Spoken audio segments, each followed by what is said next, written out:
अस्सलाम वालेकुम कैप्रिकॉन्स, मैं हूं हारिस अज़मी, आपकी खिदमत में हाजिर हूं प्रोफेशनल कैलकुलेशंस लेकर। कैप्रिकॉनियन, मुझे आपकी ज़हानत, आपकी स्पिरिचुअल स्किल्स, आपकी मैनेजमेंट, ये सब पर बड़ा भरोसा है और उम्मीद करता हूं कि आप 60 को बहुत अच्छे अंदाज से मैनेज कर रहे होंगे और ख़राबियों को ओवरकम करने की कोशिश कर रहे होंगे, बैक फुट पर रहकर कर रहे होंगे या फिर फेस करके, रिपेल करके आपने रेमेडीज इख्तियार करी हैं या खुद एहतियात बरतना शुरू हो गए हैं। ये सब आप कर ही रहे होंगे। बहरहाल, ये सैटर्न का फेज़ अभी तो चलेगा और ये है अभी लंबा है, 7.5 साल तक की एक चीज़ है। तो इसे हम लोग हफ्तावार जो हॉरोस्कोप बताते हैं, तो अभी तो एक ही साल गुजरा है बताते हुए, आप मुझे ये 7 साल बताते हुए देखेंगे। इसमें से कुछ कमियाँ आएंगी या 3.5 साल के बाद इसका बड़ा हिस्सा जो है वो एक्यूरियस की तरफ टिल डाउन हो जाएगा। लेकिन बहरहाल अभी तो आप ही ज़्यादा फंसे हुए। इस सिचुएशन को अब मद्देनज़र रखते हुए एक एहतियातें एक्स्ट्रा बता दूं। जो इस वक्त प्लैनेटरी सेटअप है, इसमें जल्दबाजी, रिस्क टेकिंग मैक्सिमम अवॉइड करें। पहले अगर थोड़ा बहुत कोई रिस्क ले भी रहे थे, तो आज इस हफ्ते के बाद अब आपको रिस्क बिल्कुल अवॉइड करना होगा। किसी भी काम में गैर मुनसिफाना रवैया इख्तियार न करें। जो उसका मेरिट है उसको उसके मेरिट पर हल करने की कोशिश करें, शॉर्टकट ना ढूंढें। जो लोग आपके बारे में मनफी राय रखते थे, पॉजिटिविटी ऑफ रबीउल अव्वल, इसका जो मून है, उसकी वजह से आपके यहाँ उन लोगों की राय में कुछ पॉजिटिविटी ज़रूर आ जाएगी। वो आपकी तरफ ज़रा पॉजिटिव सोचेंगे, तो ये आपके लिए एक छोटा सा प्लस पॉइंट है। सेल्स से ताल्लुक़ रखने वाले कैप्रिकॉनियंस इस हफ्ते कुछ कामयाबी हासिल करेंगे। कम्युनिकेशन सेक्टर उनका अफेक्टिव होने लगा है। बातचीत करते हुए एहतियात तो बहरहाल बरतना होती है। जिन लोगों का अच्छा वक्त भी चल रहा हो, उन्हें भी बातचीत करते हुए मोहतात रहना होता है। लेकिन आपका तो वक्त ही थोड़ा सा अजीब चल रहा है, तो आपको ज़्यादा मोहतात रहना है बातचीत करते हुए। एक खबर शादीशुदा या एक ऐसी खबर जो शादी के उम्मीदवार लोग हैं उनके लिए।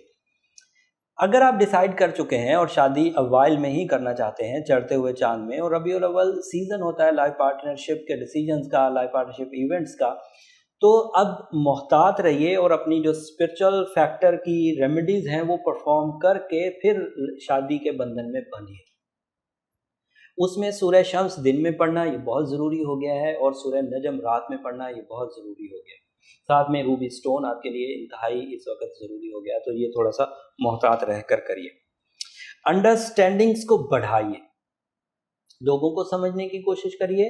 जो लोग एक्सपेक्ट करते थे कि हमें हमारे बिहेवियर से ही समझ लिया जाए, और वो कैप्रिकॉनियन भी थे, तो अब वो मोहतात रहें। सामने वाला जब तक उसका वास्ता आपसे नहीं पड़ेगा तब तक वो आपको समझ नहीं पाएगा। इसलिए आपको थोड़ा सा उसे समझा कर बात करने की ज़रूरत है, अदरवाइज मिसअंडरस्टैंडिंग्स पैदा होने के चांस बढ़ गए। गवर्नमेंट के मसाइल, सरकारी शख्सियात के साथ झगड़ा या सरकारी शोबे के ऑफिसर्स के साथ झगड़ा या कशीदा हालात, ये एक्सपेक्ट किए जा सकते हैं। इसको थोड़ा सा मोहतात रवैये से रिकवर कर लीजिए। बाकी क्योंकि सैटर्न का फेज चल रहा है, तो मोहतात तो हर ही सिमत में रहना है, लेकिन इन सिचुएशंस में ज़रा ज़्यादा रहने की ज़रूरत है। ये सारी चीज़ें तो बहुत आसानी से रिकवर हो जाएंगी। सूरह शम्स दिन में पढ़ने से, सूरह नजम रात में पढ़ने से रिकवरेबल सिचुएशन है। ऐसे बड़े डैमेजेस नहीं हैं जिन डैमेजेस को आप ये समझें कि रिकवरी नहीं है। लेकिन बहरहाल अगले हफ्ते कुछ बड़ी खबरें हैं। मरकरी जो है वो बड़ी अच्छी पोजीशन पर आएगा, वीनस डायरेक्ट हो जाएगा, जुपिटर 11th हाउस में बहुत सारी सैटर्न की नेगेटिविटी को बैलेंस करेगा। आप इसे डिजास्टर वैसे भी न समझें, ये सिर्फ समझाने के लिए। बीइंग एस्ट्रोलॉजर हम आपको बताते हैं कि वक्त इस तरह थोड़ी बहुत मुखालफत कर रहा है, लेकिन being Muslim you know very well कि हम लोग सूरह शम्स पढ़ के, सूरह नजम पढ़ के इसको बहुत अच्छे अंदाज से मैनेज कर जाएंगे, और ये मैनेजमेंट आपके लिए पूरे 7 साल को रिकवर कर देगी। आपको अपने इन 7 सालों को वेस्ट करने की बहरहाल ज़रूरत नहीं पड़ेगी, किसी भी हालत में नहीं पड़ेगी। और फिर भी अगर आपका कोई सवाल हो आपकी इनफरादी लाइफ के लिए, जिसमें ये सब करने के बावजूद आपको कोई टीज़र मिल रहा हो, तो हम लोगों ने मंडे को रात 10 बजे लाइव सेशन का इंतज़ाम किया है, मेरी टीम बहुत मेहनत करके।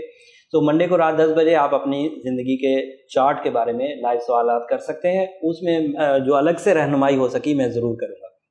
जो लोग चैनल को आज पहली दफ़ा देख रहे हैं, वीडियोस पहली दफ़ा देख रहे हैं, वो चैनल को ज़रूर सब्सक्राइब कर लीजिए, ताकि ये प्रोफेशनल वीडियोस आपको तसलसल से मिल सके। और जैसे ही हम लोग मंडे को लाइव आएंगे, तो उसकी نوٹیفیکیشن بھی آپ کو میسر آ جائے گا. تب تک کے لیے اجازت دیجیے. اللہ حافظ.